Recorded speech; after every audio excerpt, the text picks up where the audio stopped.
Hey, everybody, welcome back to another episode of Rent Prep for Landlords. This is episode number 205, and you got me on the podcast. This is Eric, but Steve is going to take this week off. But we've recorded an interview that I did with Brad Larson, who you may recall from a couple weeks ago, who's out in San Antonio and manages 850 properties with his property management company, RentWorks. And then also Andrew Schultz, who's been on the podcast, who's here in the Buffalo, New York area and manages 120 doors. So the focus of today's podcast is going to be about scaling your property management business. How do you scale? If you've been thinking about getting a property management business, starting a property management company, and then how to scale it. So Andrew's going to be asking a lot of the questions on how you can grow from 120 doors to 850 doors. And we're going to roll right into that recorded interview right after this intro. 1, 2, 3, 4. Welcome to the Rent Prep for Landlords podcast. And now your hosts, Stephen White and Eric Worrell.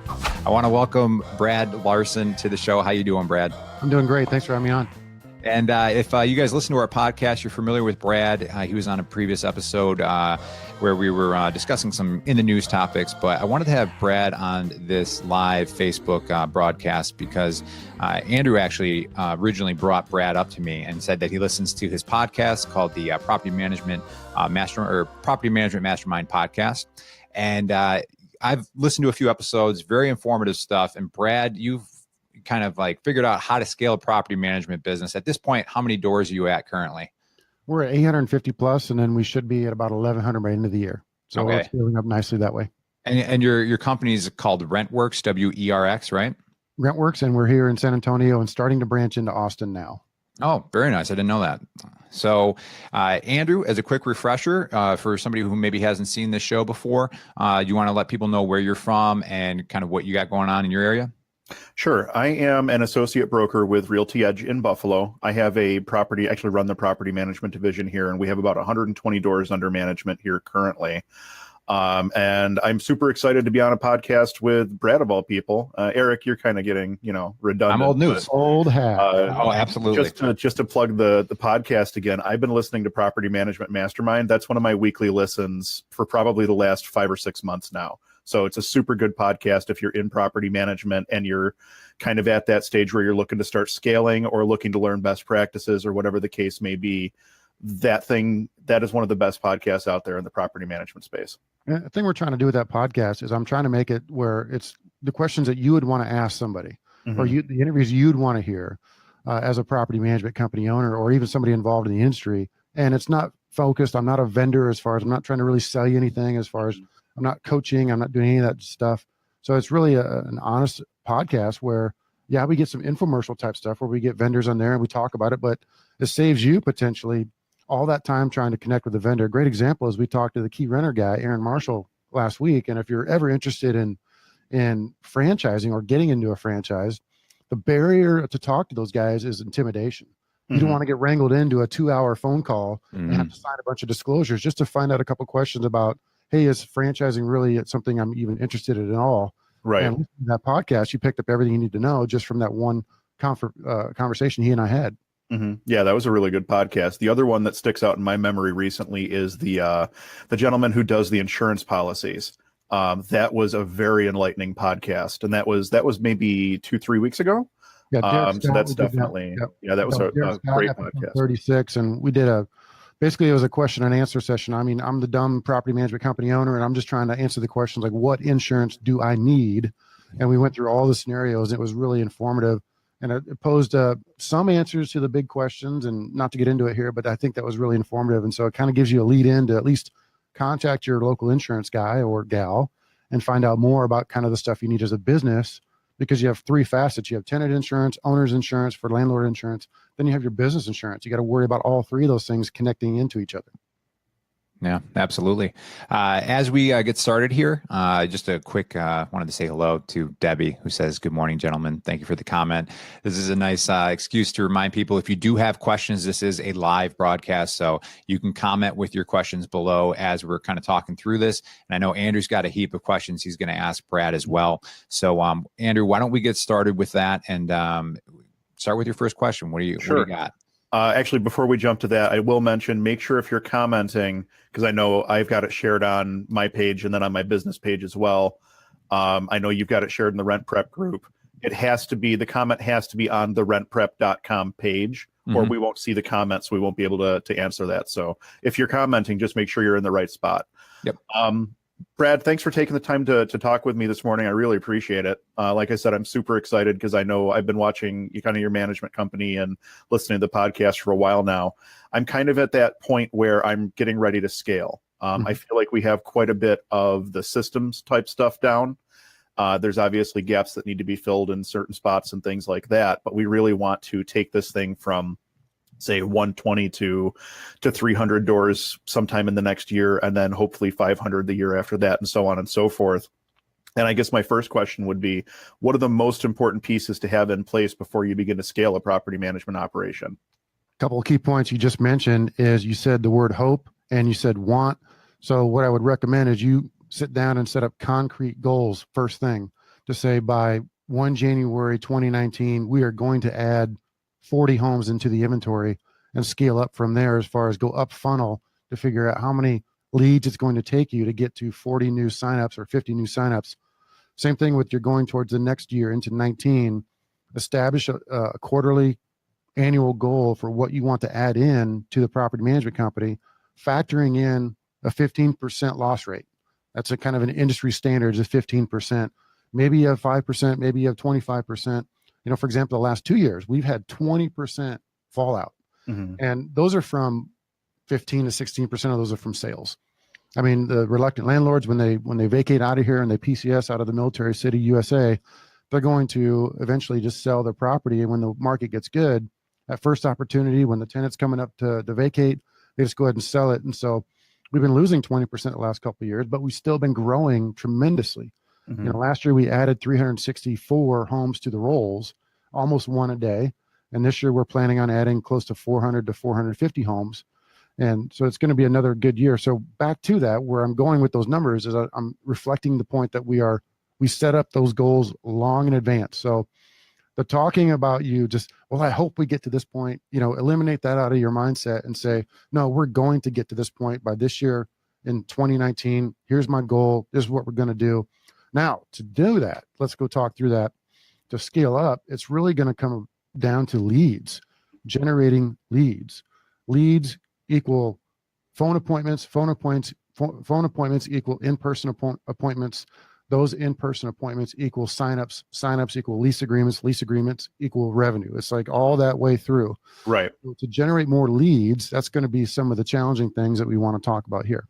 For sure. Actually, that was one of my next questions is kind of what marketing do you find most? Actually, let me back up. Do you target predominantly in area or out of area landlords? There really is that's a tough one because you can focus your Facebook stuff on in-market landlords. The other national sites like All Property Management, I had to think of that for a second. That's going to be more of a national site. Same with Google. Anything you're doing with Google or Yelp or anything like that, those are national type sites. So they're really not they're not market focused just for that hot market. That's going to be more your Facebook stuff. And I think you want to go both directions. I have a quick question on that. I feel like when I looked up your company, RentWorks, you have really great reviews on Google. Is that something that you make part of your process to, like, if you have good client relationships, to encourage people for reviews? Absolutely. And there's really there's a couple secrets of getting good reviews. One, we incentivize our team members to get good reviews. So if Schultz, you go on and leave us a review and it's a 5-star, and you mentioned Shay, our front desk receptionist. Well, I compensate Shay for that because she convinced you, let's say, to leave her a 5-star review on Google, and we compensate her for that. And in the beginning, most company owners, I'll be real frank with you guys, you got to go to your friends, your family, your associates, your past realtors, your college buddies. You got to nail them down. Say, hey man, text message, please leave me a 5-star review. My company really needs it. And that's how you really get the base going. After that, it's easy to kind of just add 1s and 2s, because if you look back and you're at a 2-star review because you had 10 reviews only and you're not paying attention, well, you have to get a bunch of 5 stars to offset those negative ones. And if you do get negative reviews, there's a couple different ways you can go about it. You can try to work with that person who left the negative review to potentially remove it. Do not try to bribe them. Do not try to bribe them online. Try to get them on the phone and work through those issues. And maybe they just had an issue with a security deposit. Maybe you can talk them through that. And if they're absolutely just going to be, internet terrorist haters, then you potentially have to use that to your advantage, because the internet terrorist haters are becoming very repetitive. There are always going to be security deposit issues. There's always going to be maintenance issues, and there's going to be false allegations from all of that. Right. So you, as the company owner, in response, can say, we're sorry that you had a maintenance issue. Here's how we're different. And you turn it, like, go political on them. Right. You ask a politician, is the sky blue? The sky is blue, but I want to talk about the issues of today. I want to talk about education, how they switch it around. Well, that's what you have to do on some of these reviews. And it's not the perfect technique, but to get the good 5-star reviews that you want, you really got to make the effort and do it yourself. There's some services out there, okay, those are okay, but you really got to buckle down and focus on it yourself, you personally, especially at a small company. I personally think it's really important, because if in your market in San Antonio, if somebody goes to Google and searches property management company, there's a really good chance that your company, RentWorks, is going to show up in the search results. And for people that aren't familiar, basically what that is typically what you'll have is like the map listings at the top, and it'll list out your Google local business page listings. And when you search that in San Antonio, it's not going to work with somebody searching it in Charlotte, right? You're not going to see Brad's company. But that 5-star review that comes up, it's probably like 4.8, 4.9, whatever it is. It catches people's eyes, and that's going to be able to get that click. A lot of times the listings beneath that, I think, are a little bit tougher to get, because that's where you get those national websites that'll kind of come in, that'll gobble up a lot of the real estate on the search results. But I think that is an important aspect. So you have the pay-per-click ads at the top, and then you have the pins. Mm-hmm. And now the pins are starting to rank by how many reviews you have and the level of reviews you have. That's how they're ranking the pins. Mm-hmm. So number 1 should be the highest ranked, reviewed company within a certain algorithm that Google has. Below those are the organic ones. That's the folks that have got a lot of content that Google really likes, and they're the organically ranked. That's your sweet spot, because Google will show you that the paid ads on the top are almost overlooked. I mean, it's like 25% people look there. They always focus towards the pins and the organics, because they know the organics is not a paid advertisement. Yeah. Even in the listings, you'll see ad, like the big word ad in that listing on top of Google. So, 1 out of 4 people are going to shy away from that, just going to go straight for the organics and get the highest ranking company that they see there. Yep. So, Andrew, what was the next question that you had on your list here for Brad? Actually, I had one more question on the reviews. It sounds like you want to push people towards Google for your reviews. Is that accurate, or is there another site we should be pushing people toward? You have Google, you have Yelp, you have Angie's List, you have Better Business Bureau, you have a couple others out there. I'm trying to draw them at the top of my head, but the biggest ones are Google and Yelp. And Yelp is important because it goes into Bing, and Bing is the default search engine for most new computers. I did not know that. That's interesting. If you go buy a computer at Best Buy, it's got the default Bing set up on it. And if you do the Siri as well, that's also going to be defaulting towards Yelp. Mm-hmm. And Yelp is, Yelp is the scourge of our business, let's be honest, because it's so fake in a lot of different ways. I mean, I could rant on it forever and ever. We are luckily at a 4.5 star, but we have more 5-star reviews filtered than we have 5-star reviews posted. Mm-hmm. We have like 75 reviews or so filtered. If you pay them money, they won't filter them anymore. That's their business model. I think so. Yeah, exactly. But it doesn't work like that. You would think so. I would love to say that in all honesty, I would love to, because you could allege that they're extorting you, right? And then they could be taken down. But they have some really good ways to hide that stuff in their algorithms. Yep. And I just don't know how to figure it out. The only thing I can tell you is keep your friends close and your enemies closer. So if you are at all on the fence about engaging with Yelp, I would engage. I would highly recommend engaging. Pay their extortion fees, get the highest level membership you can afford, and try to get the most reviews at a 5-star level that you can afford, because those leads that we've gotten from Yelp are closing at a higher than 50% rate. So, Brad, I have a question for you. Do you have some sort of math that you'll run everything through? So if you're looking at the Yelp system and it's going to cost you hundreds of dollars, do you kind of rationalize that because you think, well, I know that my average lead provides this in return to me? I mean, do you have all those numbers figured out? So when you're trying to figure out the financials of like making a marketing decision, it's kind of easier for you, or how does that work? Sure. We gauge it off of a client acquisition cost.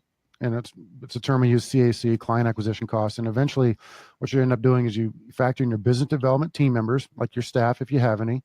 Then you're going to factor in all the leads that you're spending and factor in how many signups you're going to have. It's a math equation. And so we're roughly around $375 per acquisition. And so industry wide, you're probably, if you're south of 500, you're doing pretty good. South of 600, you're doing pretty good. You get up above that, you might as well just buy a company.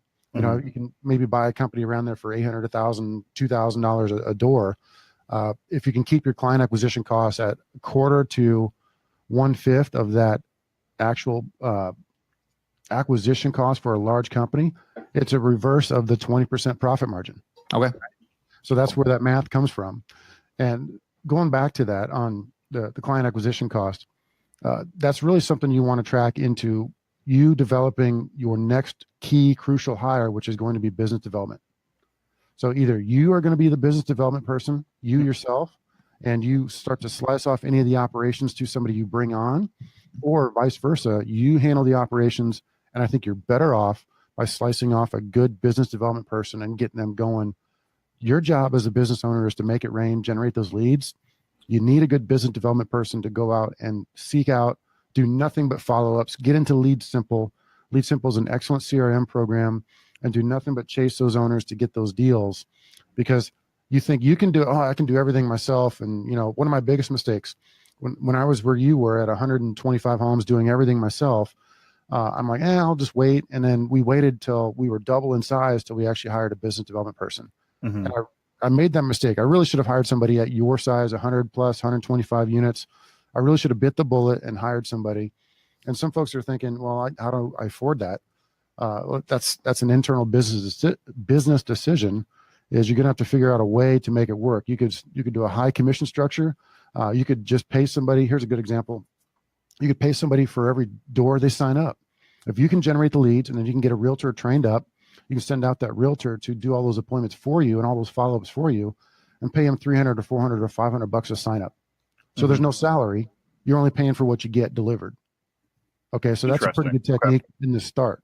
You just got to find that key realtor that wants to potentially do that for you. They're winning because guess what? If that home does not want to go into a rental pool, then maybe they want to sell. Well, guess who's going to sell it? That realtor.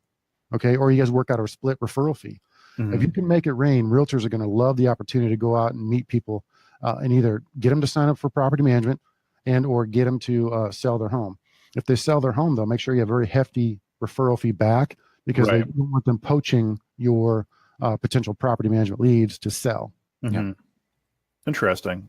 Okay. Actually, that answers one of my questions, because I was going to say, what's the one thing you wish you would have known at 120 doors that you know now? There's a lot of things I wish I'd have known. I mean, it's an ever-changing thing. It's not like I'm handed like an apartment complex. Hey, you have 346 unit in this apartment complex, handle it. Right. Okay, I could do that because it's never going to change, right? You know you're going to need X staff. You know you're going to have X revenue. It's never going to change. Well, the constant challenge with us is the ebb and flow up and down of insourcing, outsourcing, staffing needs. Key personnel are going to dictate what your business model is going to look like. We get into the debate of portfolio versus departmental style management structure. There is no right or wrong. It's just a matter of getting it done nicely and getting it done well. So lots to that. There's a lot of mistakes I made. And the biggest one, one of the biggest ones, was the business development hire. I made that first hire and I completely overcompensated that person. That person was getting paid on the sign up, paid year 2, paid year 3, and then it stopped. And that staircase got really big as we started to take off. And the last year I employed that person, he made over $150,000. Wow. And it was just ridiculous. Right. And so in the attempts to adjust that, to rein it in, that didn't work, because you can never bring somebody back once you overpay them. It's too gone.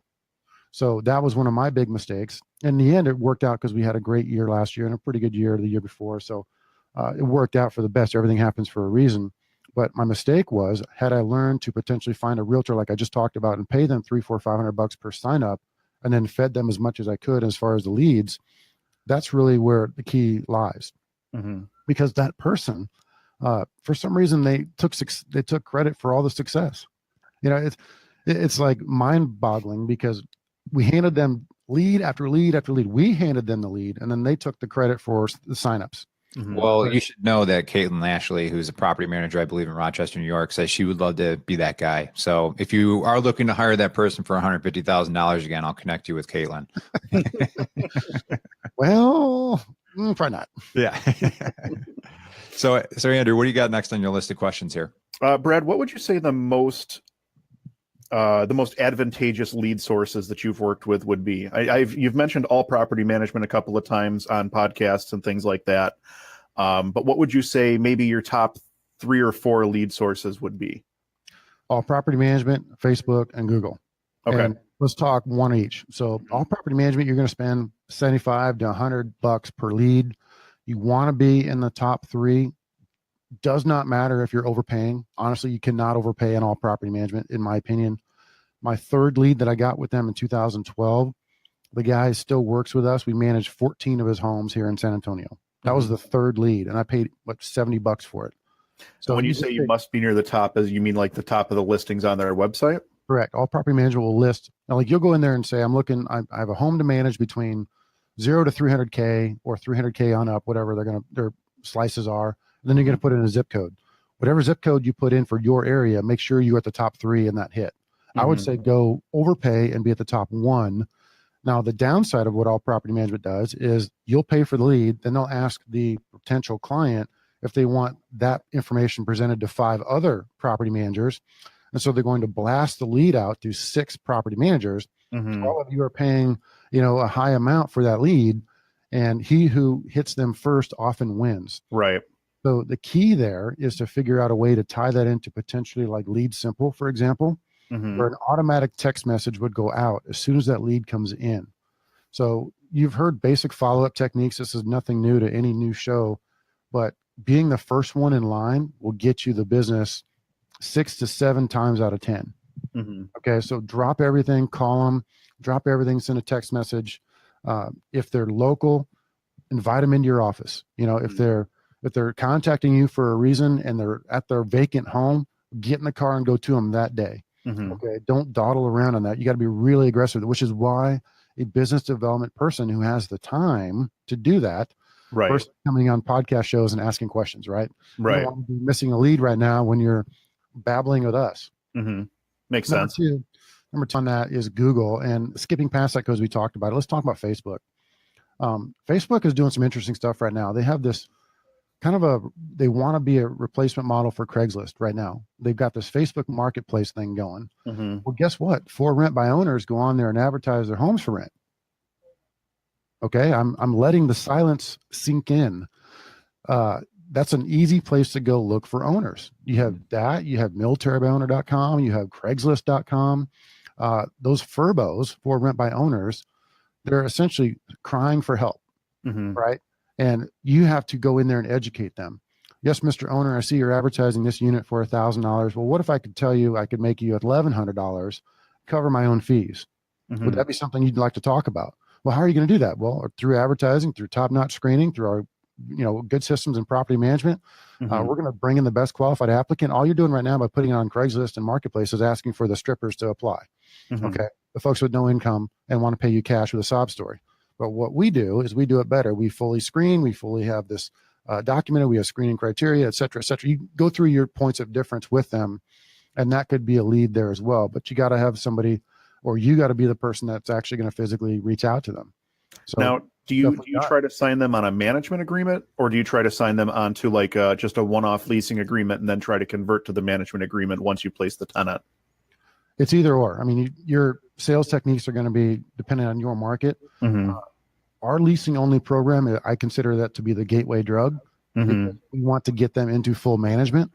We will do leasing only grudgingly, but we'd rather just do full management because we can control the process so much. And the leasing only is a scaled down version of what we do. There's no features and no benefits. There's no custom lease agreements. There's no rent collection. There's nothing. I mean, it's just like we find you a tenant and you guys, do what you want to do with each other and leave us out of it. The other thing along those same programs talking about, I really think a multiple property owner program advertised is genius. Mm-hmm. 30% of our signups in the last 18 months have been from multiple property owner program. So what that means is you create a program to where somebody who has 10 or more units, or you can say 4 or more units, or whatever you decide. I mean, ours is 4, but they're going to come to you with 5 units, and you're going to give them the farm, put it on your website. You can look at my website and see what we do. I don't want to talk fees or anything that on this show, but Right. we give away the farm in that program, and that makes the phone ring with multiple property owners. And we're on the phone now with 31. We got one has 8 coming in today. We got another one that's on the hook for 8 later on this week. I mean, they start to come to you because they don't want to shop. Mm-hmm. Owners with multiple properties, like 4, 10, 20, 30, they don't want to go to you for a specialized quote. They Mm-hmm. want to see what you're offering. Okay, I like what you're doing. I like those programs. I'm still going to call you. I'm still going to try and bargain you down, but at least you got a base to work off of. And that's where you can put your salesperson hat on and say, okay, well, I can deviate here, but I got to get this just to make a living, and you can make something work. If you had never gotten that lead, you never have that opportunity to actually make something work for that particular owner who has multiple properties. Mm-hmm. 30+% of our signups have been from that program the last 2 years. So think about that. Had we not had that, we'd have missed out on probably 150, 200 units. Mm-hmm. Now, I know that you have a multi-tiered pricing setup, such that how do you have that broken out? Is it like a leasing only tier followed by a single property owner followed by a multi-property owner? Yeah, pretty good question there. So it's a leasing only, goes into the silver, gold, platinum type plans, and then caps out at the multiple property owner. And the MPO plan is what we call it, multiple property owner. The MPO plan is great to talk to somebody who has 3 units. And to get them to sign, you say, I'll tell you what, we're going to cut you a concession. We're going to put you on the MPO plan, even though you only have 3 units. Mm-hmm. And why don't we help you go buy another one? Right? Gives you a reason to reach out to somebody with 2 units or 3 units. Right. So you know what? We developed this new multiple property owner program. We want to put you on it. We just need you to go buy 1 more unit. Do you think we can go do that? Mm-hmm. And so there's opportunities there. Now the silver, gold, platinum, the first, middle, high level, that's something you're going to have to develop on your own in your own market. Mm-hmm. Obviously you can copy my stuff. I can't, close that off to the world, but I think it works tremendous. What I will say on that is the flat fee based system works much better in my market than a flat fee percentage would work. So if you have a scale up percentage model, Mm-hmm. X% for first plan, X plus something else percent for second plan, X plus something else for third plan, what happens is that reverses itself. So the low end owner landlord goes for the high end plan in a percentage based system. Mm-hmm. Because you're giving them the most goodies, Mm-hmm. right? So it flips itself. With us, it doesn't happen because that flat fee, X dollars first plan, X dollars second plan, X dollar third plan, that keeps kind of everything in check to that level of home that you're going after. And so intentionally, we've gone after the upper end market in San Antonio, and we've been able to reach that point. Mm-hmm. Everything we manage is around $1,600 to $1,700 a month in rent, which is $300 to $400 higher than any one of my competitors on average rents. So that's a great business. It eliminates all the headache of evictions. You got none of that problem. We have, in 850 some units, we file 2 to 3 evictions a month Mm-hmm. and attend court for maybe 1 a quarter. But Okay. that's for 850 some units at a high end level. Yeah. Now, on the flip side of that, sorry to keep talking, but the flip side of that is you have to provide a really kick-ass level of service, Mm-hmm. because those are upper end folks, upper end tenants, upper end owners, and they're going to expect the level of service. And that's where you potentially have to staff up and make sure that, you're doing the right things as much as you can. Brad, I got a question that came in here in our Rent Prep for Landlords Facebook group. It came from KK Wallace as her username, but she said, what are some of the things that you would suggest to have in place before you scale? So I thought this would be a good time because you're talking about making sure that you can, accommodate these higher end clients that are going to expect that level of customer service. That's a loaded question, because scaling from what point? I mean, if we're talking Andrew's scale, he's sitting at 125 units, let's say, and he wants to go to 300 in 18 months.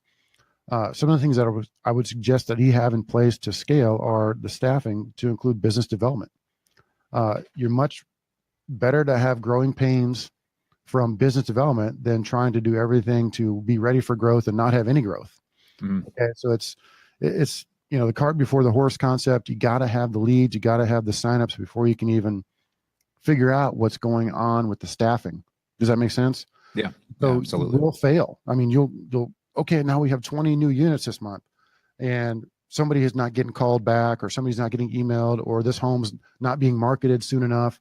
You're going to fail. There's no cure for that. You just have to know that in scaling up, you may want to overstaff just a hair. Okay. Like, I think we're overstaffed right now, just a little bit, but I can handle 200 homes that dump in my lap today. I mean, I can handle it, no problem. And we're incentivized to where my staff members would jump up and cheer if they got 200 units in a day. And because as the company grows, everybody's growing, their incentives growing. They see the value in that, versus if you have somebody on straight salary and you give them 5 more homes, they're going to be like giving you the fake smile and say, thanks, and really hate you, Right. Because what it does create more work for them. So there really is no perfect answer in that. Just be prepared that your staffing levels are going to go up and down. Your service levels are going to go up and down. The only real way to monitor service levels is through Net Promoter Scores.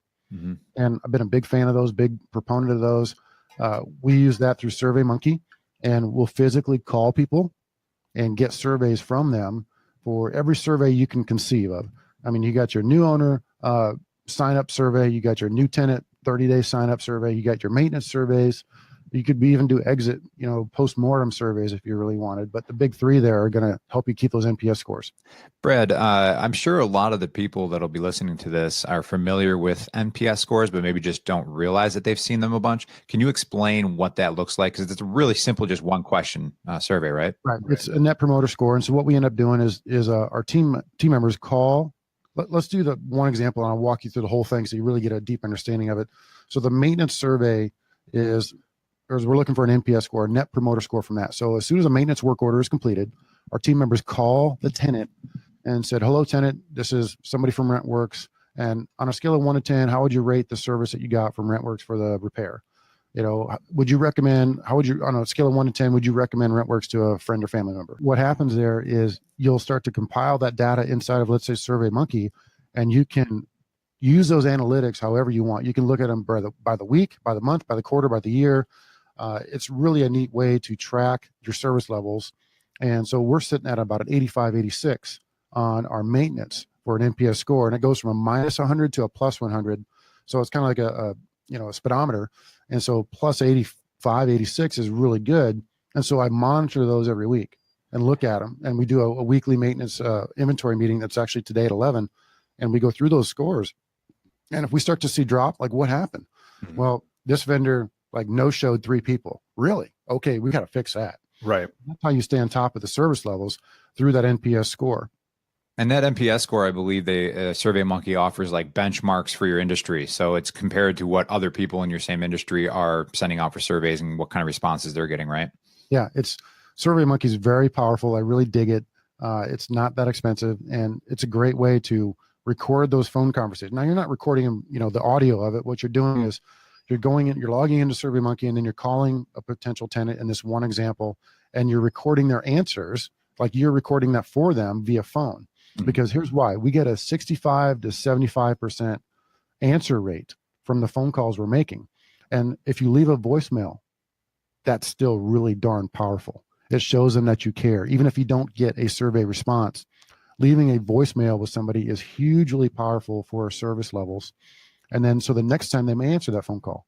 But on the flip side, what is an email survey right now? It is white noise. Delete, delete, delete, delete. You're looking at 10, 15% response rate. And so the white noise of emails is getting to the point now that doing an email survey is an easy button potentially, but it's not going to get you a true actionable measure of what that service level is doing for that particular survey you're trying to get. Okay. Andrew, moving on to some of your questions that you have. What's next on your list here? Sure. What would you say, how would you go about when you talk to a property owner who's interested in property management services? It's kind of a two-way street. They're looking to find out information about your company. You're looking to find out information about them, the property, what the circumstances are, things like that. What questions do you ask to a property owner to ensure that they fit your business model and that they're not well, for lack of a better term, let's say a slumlord, somebody that you just don't want to work with because they're not going to maintain their property or whatever the case may be? What are the questions that you ask when you're speaking to them? Well, here's the thing. So there's a business development strategy here. The first thing is they shouldn't be asking you a lot of questions as far as what your business is, because all of that should be on your website, all of it. And that'd be one of the first questions you ask them. Did you get a chance to look at our website? Do you watch any of the videos? And if you're like trying to hide stuff to where you get in front of them, well, we're not going to tell you our fees until we meet in person. Right. They're really secret hush hush. Or we're not going to tell you what we do. We're not going to tell you where we advertise. That could be a mistake. I think the full disclosure, full transparency is extremely smart. The best way to get new business. And then when you go to a property, you're going to want a whole business development packet to include presentation slicks, to include marketing materials, to include the questions you want to ask in writing. Okay. And they're going to ask you, what about my marketing plan? You pull up the slick that shows your marketing plan. Okay. What about your plans for your management plans? You pull up the slick for your management plans, and it's just back and forth. And then key point here is you have a list of questions you're going to ask. Okay. And we'll go through those, just kind of spitball with you. But where I wanted to get to before we even answer that question list is then you have a piece of paper on the other side of that goes through those questions, and you can write them down. If you're not taking notes, you are absolutely being insultingly rude. Right. Absolutely. Because if they're going to say, well, that over there is broken, and that over there needs fixed, and that over there is an issue, and the neighbor over there, he's got this right of access. And if you're not taking notes like diligently, if you're just sitting there saying, that's just rude. Okay. So back to it. Some key questions. What's your situation? All right. How long have you owned the home? What do you owe on the property? Do you have a high mortgage? Would you allow pets? What kind of pets? Do you have any allergies? What kind of level of insurance do you carry? Will you be willing to name me as additionally insured? I mean, I can start rattling these off like top of my head and get you 30 questions here in a heartbeat. But a lot of it's going to be driven on kind of what their situation is. You'll start to feel as you're there, the answers coming out like, okay, well, I think that room needs painting. Do you think that's something that you can do before we put it on the market? And if they answer, no, I'm not doing any painting, they can suck it, Right. And you close up your briefcase and say, all right, I think we're not really a good fit, and I'm out of here. Because they're going to give you that indication if they're going to be a difficult landlord just by asking a few questions. So I mean, I could rattle off some more, but I think you kind of get where I'm going there. Is that good enough for you? Yeah, absolutely. Okay. So, Andrew, what else you got on your list there? You got any other questions for Brad? Let me look through here. Marketing materials. I got that horror story I wanted to talk about. Oh yeah, go ahead. So you think of some more questions, and Absolutely. I'm just kind of looking through my paperwork here. So yeah, to air some dirty laundry. So what happened to us? This was 2014, and we had a templated website provider who will remain nameless. We had a templated website, and we were ranking like first for months. First on the list because of all the videos we were doing, all the content we were doing, and then all of a sudden we got tanked. We got sandboxed. Google put us on like page 8, and I didn't even know about it. One of my associates called me up and said, "Hey, Brad, you're not even ranking any longer. You're like on page 8. Do you know what's going on?" And we had no idea. So we ended up getting sandboxed. And we started to investigate it. We got basically torpedoed. Somebody had gone in and put about 300 backlinks on there to like Britney Spears websites and Russian porn and all this weird stuff backlinked into my website that Google thought was totally black hat type stuff. I mean, completely just off the wall backlinking. And they sandboxed us and they said, we're in timeout. So we ended up having to kill that URL, kill that site, and start completely from scratch with a brand new URL and build with that brand new WordPress site I was talking about, where we have a custom built WordPress site. And WordPress versus templated sites, my opinion is 51-49. I mean, I like the WordPress site because you can manipulate it, touch it daily, manipulate it as much as you want. Lots of good things to it. But essentially what Google's looking at is who's more custom and who has more content. That's what they're looking at in a bottom line of their algorithms. That's why we rank so well, because we have a custom site, it's a WordPress site, and we manipulate it all the time, getting fresh content on it. If you have a templated site, those are fine too, but they're tougher to rank. Okay. It's 5149. And we can debate this all day long. Nobody has mastery of the Google algorithms out there, especially not me. I'm just kind of repeating what my webmasters told me, and I know it's working. Mm-hmm. So it took us about a year, 6 months to a year to really come back from that being torpedoed. And I've had several associates say that it was intentionally done by potentially a competitor. So that's the first thing I thought when you Yeah. mentioned that. Yeah. Yeah. I mean, somebody got in there and basically they just sabotaged us. So it was really unfortunate. You know, we were ranking so well. And of course I went into freak out mode, and we started doing Google pay-per-click ads like crazy just to try and make up for it. Because Mhm. that's an alternative. You know, if you don't have a high ranking site, you can do pay-per-click ads and really get that going. At least you can get some traffic through those. They're more expensive. You got to monitor the you know what out of them. Mm-hmm. But going back to Facebook, that is, I mean, you got to get that as far as, you know, what really works well is taking a couple programs like a agent referral program, creating a couple good Facebook posts and just boosting the crap out of them over and over and over and over and over, boosting those to realtors. Come up with a funny video that you like, and you boost that to investors in your area. Pay Facebook whatever you can afford to boost it, because the actual cost per lead on Facebook far exceeds Google. I'm talking, it's like a couple bucks versus, you know, Google might be $200, you know, and that's no kidding. The ratios are that different. Mhm. So if Facebook, I would put in there as much as you can stomach to do and monitor it and get it going. There are services out there that do that for you, but you got to spend the money on the Facebook leads. So I'm kind of thinking of like actionable advice here based on the conversation that you and Andrew are having. So before you're telling Andrew, if you want to hire a business dev, that maybe the real estate agent would be the way to go and give them a flat fee for anything they bring in. So now what you're saying is he could create a post, put it on Facebook, and maybe the post is something about how to make extra income as a real estate agent in Buffalo, New York. Mhm. So for somebody who's maybe not familiar with Facebook advertising, it's not terribly complicated. You put a credit card to it, you can boost that post. So you're targeting real estate agents or people that are really specific interests to real estate. And you can put a radius on that to Andrew's office, maybe 10, 15, 25 miles out. And you've done this type of thing, Brad, in the past, and you've seen leads roll in from doing this? Yeah, we're doing it very successfully right now. We're seeing leads like crazy. And the funny videos get the most traction. So if you can go dance naked, you know, do it and then put it out there. I think that gains the most traction, just because like we're going to do one this week where it's going to be bloopers, right? So you know how you do a video, hey, this is, you know, us with RentWorks and blah, blah, blah. And then you stop and go bleep, bleep, bleep, bleep. You know, those things, you know, the bloopers, and you watch the end of a movie, like a comedy movie, and they have the bloopers. Those are the funniest things ever. Right. That's what people almost want to watch. They want to watch the bloopers because they're so funny. It's the stupid cat videos. It's the bloopers that get the most traction. And of course, you got to do the serious business videos so you can actually get your real message out there. So kind of do a healthy mix of both if you can. Okay. I got to ask, since we are doing this as a video here, what's your dog's name? That was Daisy. Okay. What breed Nice. of dog is that? That's a German short-haired pointer, and she's the Beautiful dog. the office dog. He gets to come to the office with me every day. This is the most spoiled dog ever.